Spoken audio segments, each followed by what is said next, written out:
Assalamualaikum warahmatullahi wabarakatuh, sedulurku semuanya dimanapun panjenengan berada. Selamat berjumpa kembali dengan saya, Carito Budoyo, sebuah channel yang membahas tentang seputar kebudayaan, baik itu dari mitos, sejarah, legenda, dan semua yang ada kaitannya dengan sejarah akan kita kupas dan kita bahas di channel saya ini, sedulur. Mohon maaf mungkin suaranya agak terganggu karena seperti sedulur lihat sendiri di luar sana lagi hujan, tapi saya yakin tidak akan mengganggu audio untuk video ini. Dan di video kali ini saya akan kembali menguak tentang kesalahan dalam cerita Syekh Subakir. Tapi sebelum ke ceritanya, sedulur, saya mau tanya dulu, sebelum Syekh Subakir datang ke tanah Jawa, itu di tanah Jawa katanya ini dikuasai oleh bangsa lelembut, jin, iblis, gendruwo, kuntilanak, ilu-ilu, mini pelet, mak lampir, dan sebagainya. Dengan cerita yang seperti ini, apakah sedulur semuanya percaya?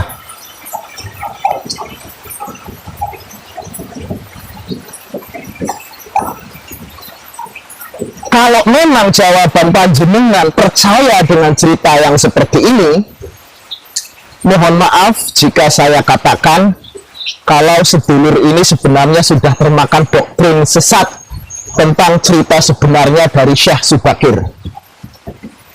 Kalau Syekh Subakir datang ke tanah Jawa, saya 100% mempercayainya, karena beliau ini adalah utusan dari Kekaisaran Ottoman di Turki, dan Syekh Subakir ini seorang mubaligh atau seorang pendakwah dari Persia,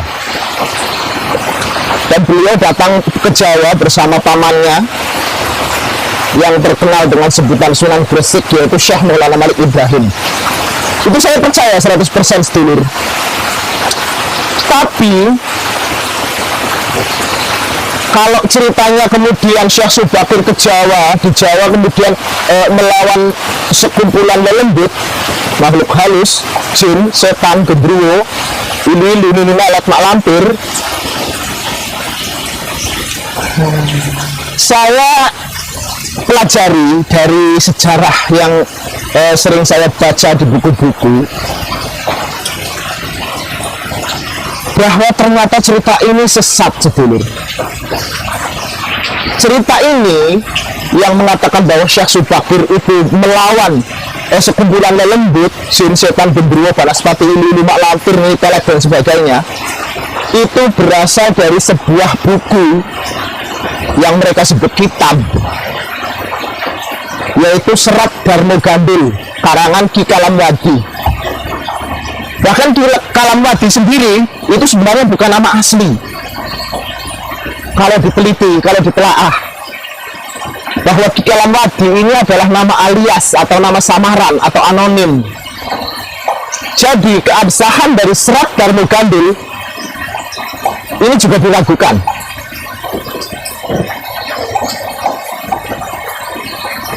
Kalau sedulur kepingin tahu cerita sebenarnya siapa yang dilawan oleh Syekh Subakir di Jawa, kini saya akan buka, sedulur, untuk sedulur semuanya.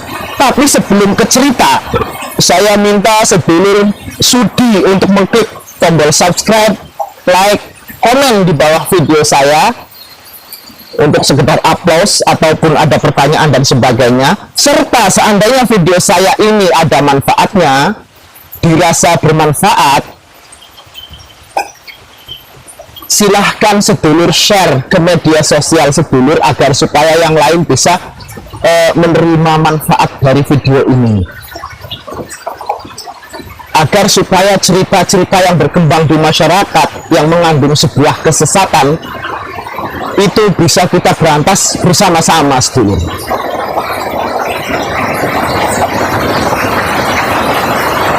Lalu cerita sebenarnya dari kisah Syekh Subakir adalah jauh sebelum kedatangan para pedagang Islam dari negeri Persia, dari Timur Tengah, untuk selain berdagang juga berdakwah di tanah Jawa. Jawa itu sudah maju, peradabannya sudah begitu tinggi. Bahkan dari era abad ke-6 Masehi hingga ke abad 14. Jadi era Islam itu datang di era abad ke-13. Sementara Syekh Subakir datang ke Nusantara itu pada abad ke-14. Dari abad ke-14 ke belakang hingga sampai ke abad ke-7 itu peradaban di Pulau Jawa sudah maju, sedulur. Ditandai dengan adanya beberapa kerajaan yang membangun bangunan yang luar biasa spektakuler seperti Borobudur, Prambanan, dan seluruh candi yang ada di Jawa. Ini menandakan bahwa orang Jawa itu sudah punya peradaban tinggi. Bahkan pemikiran orang Jawa itu sudah multidimensi, melebihi pemikiran orang zaman dahulu. Bahkan kalau dibandingkan dengan arsitek di zaman sekarang, itu belum ada apa-apanya, sedulur. Masih canggih pemikiran arsitek-arsitek di zaman kerajaan dulu, di zaman Wangsa Sanjaya, di zaman Wangsa Shailendra. Jadi, apakah mungkin dengan peradaban yang begitu majunya, lelembut, jin, setan, ilu-ilu, balaspati, gendruwo, ini pelet, mak lampir masih bisa menguasai, masih bisa mendominasi tanah Jawa? Nah, ini yang perlu kita ralat, sedulur.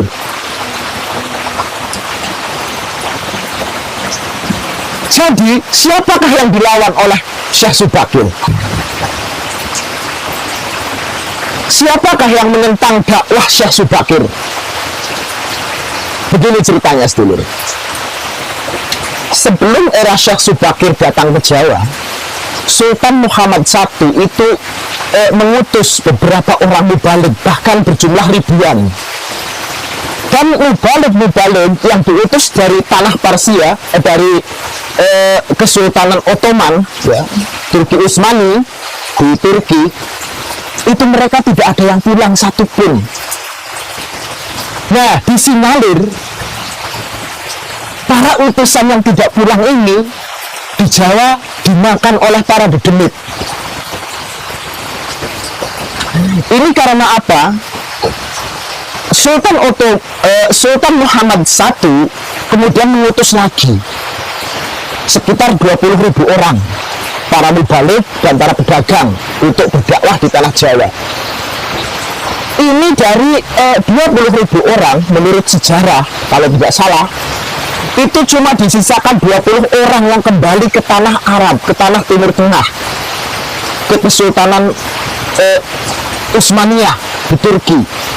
Itu cuma 20 orang. Nah, yang 20 orang inilah, kalau memang cerita setan itu memang ada, kemungkinan yang 20 orang inilah yang bercerita di sana bahwa teman-teman mereka habis dibantai oleh setan, oleh demit, oleh jin tanah Jawa. Lalu siapa jin tanah Jawa sebenarnya? Sedulur, dari kejayaan masa Wangsa Shailendra, Wangsa Sanjaya, dan Wangsa Isyana, itu agama yang ada di tanah Jawa adalah Hindu dan Buddha waktu itu.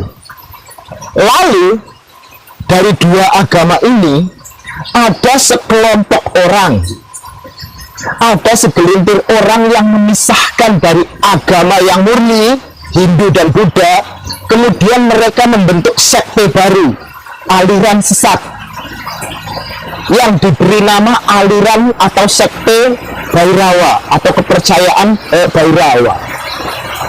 Nah, pengikut Bhairawa inilah yang disinyalir dicap sebagai jin tanah Jawa. Karena apa?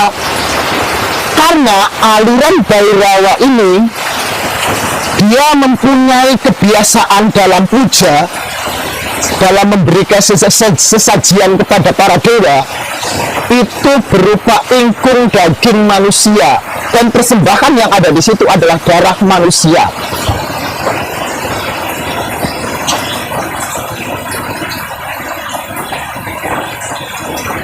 mereka mempunyai semacam persembahan yang diberi nama oleh mereka itu adalah Panca Makara Puja.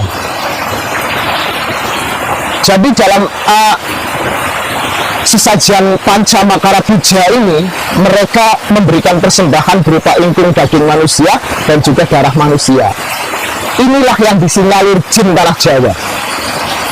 Padahal bukan jin, mereka ini manusia, tapi punya sebuah aliran sesat yang punya kebiasaan-kebiasaan jahat seperti ini. Jadi ada segelintir orang yang memisahkan diri dari agama Hindu dan Buddha.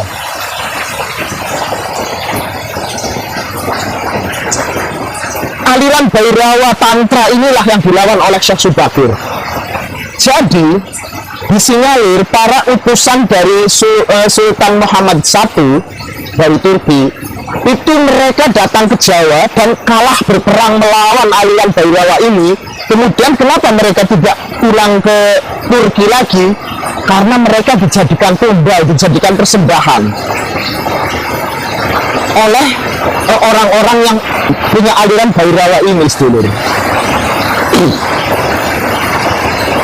Nah, tugas dari Syekh Subakir adalah melawan aliran Bhairawa ini, Bhairawa Tantra, yang punya aliran sesat dan jahat. Lalu di dalam cerita, Syekh Subakir itu bertarung selama 40 hari 40 malam dengan Raja Jin Tanah Jawa. Raja Jin yang dimaksud itu merujuk kepada ketua kelompok dari aliran Bhairawa Tantra ini. Jadi bukan jin dalam wujud yang sebenarnya, dalam arti yang sebenarnya jin makhluk halus, enggak. Ini adalah manusia biasa. Kenapa dikatakan jin? Karena mereka mempunyai sifat lebih kejam daripada jin. Padahal jin juga tidak sekejam itu, sedulur.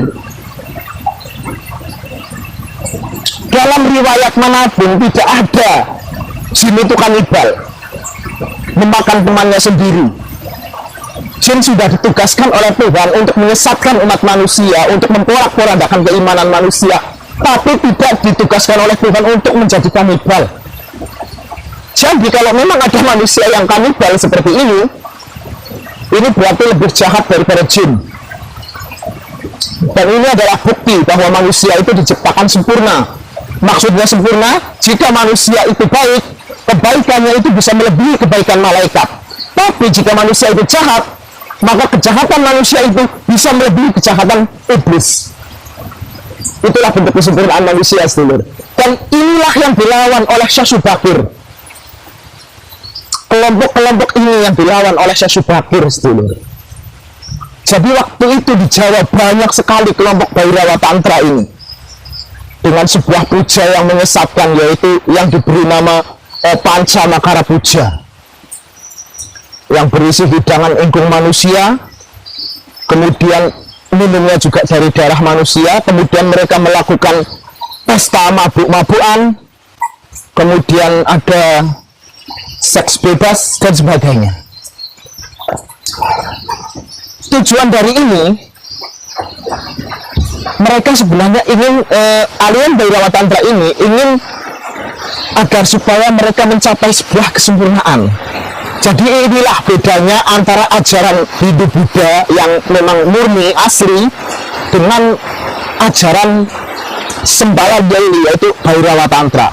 Kalau ajaran Hindu Buddha yang asli, mereka untuk mencapai kesempurnaan agar supaya nantinya bisa moksa, itu mereka akan menahan hawa nafsu. Mereka akan berpuasa, mereka akan bertapa, tidak makan, tidak minum, juga tidak memikirkan apapun tentang hal-hal keduniaan. Berbeda dengan aliran Bhairawa Tantra, mereka untuk mencapai sebuah kesempurnaan, mereka harus memberi kepuasan ke dalam dirinya dengan cara memakan yang enak, meminum yang enak, dan melakukan perbuatan yang enak walaupun itu dilarang. Rokok dulu.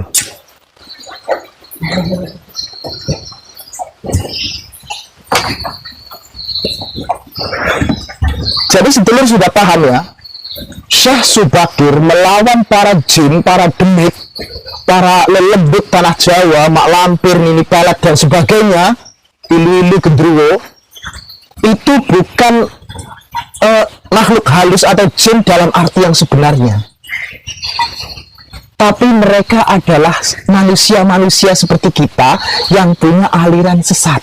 Itulah yang dilawan oleh para wali.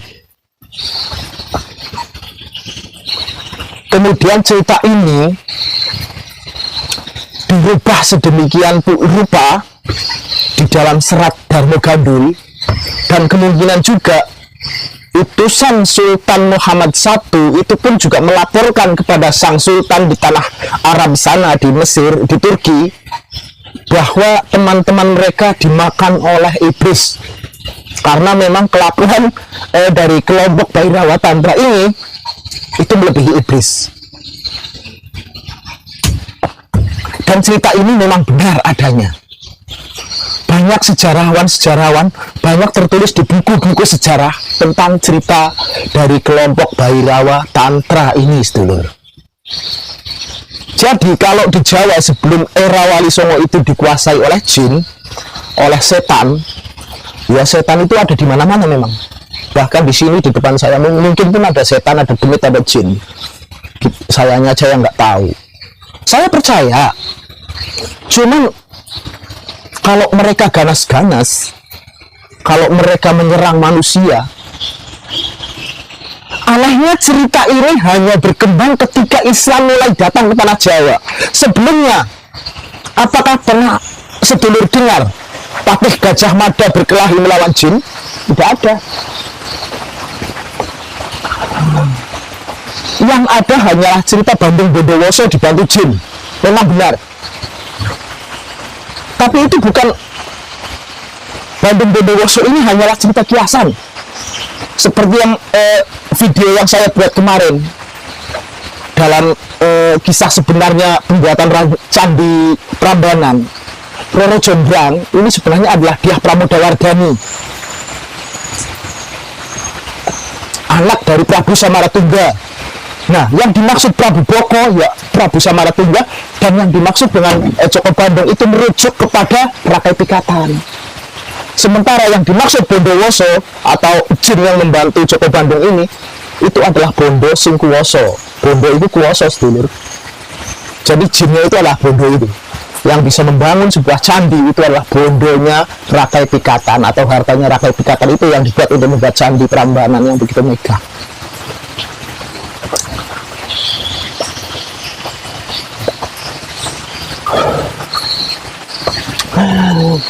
Jadi demikian sedulur ya, semoga sedulur paham dan semoga segera tersadar bahwa cerita yang selama ini kita dengar tidak perlu kita debat, tapi kalau bisa dalam kita setiap mendengarkan cerita itu kita kupas, kemudian kita cari referensi yang sebenarnya, yang masuk akal, yang logis. Jadi sekali lagi, tanah Jawa sebelum era Wali Songo itu sudah dikuasai oleh manusia-manusia dengan pemikiran multidimensi, yang pemikirannya jauh melebihi para ilmuwan yang ada sekarang, para arsitek yang ada sekarang ini. Jadi tidak mungkin Pulau Jawa didominasi oleh para setan, para demit, para gendruwo, mini pelet, mak lampir dan sebagainya, grandong, apalagi tidak ada.